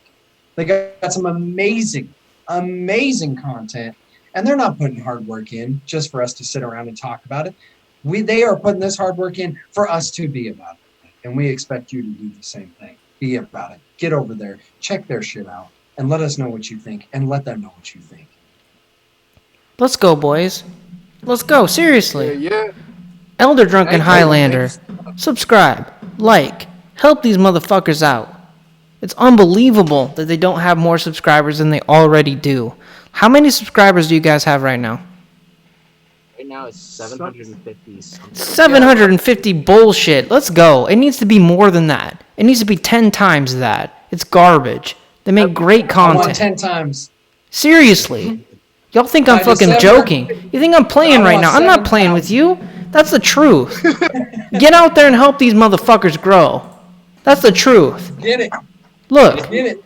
And if you watch this podcast all the way till the end to hear this bullshit rant from me, and you haven't subscribed to the Commander Dojo, You haven't hit that thumbs up or that thumbs down. If you're a little bitch, that's on you. Let's go. Hit it. Either way, Google likes me. So hit either one. I don't give a fuck. Let's go. Comment in the comment section.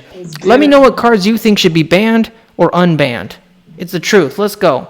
What cards do you think? Or maybe the ban list is perfect and you love Sheldon. Okay, then tell me that. Let's go.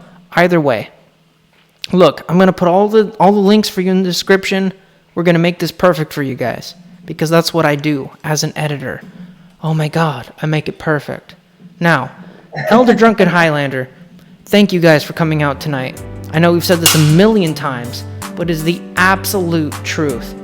You guys are wonderful. Your content is incredibly under-fucking-rated. And you deserve more subscribers, you deserve more likes, you deserve more people with eyeballs on what you are doing. You are welcome back anytime. And I would absolutely love to have you back. Whether it's webcam gameplay, whether it's more podcasts, please don't be strangers. And until then, ladies and gentlemen of the dojo tuning in today, wizards and witches, stay happy, stay classy, and I and everybody else will see you next time. Peace. And remember, untap up, keep drink. Untap up, keep drink.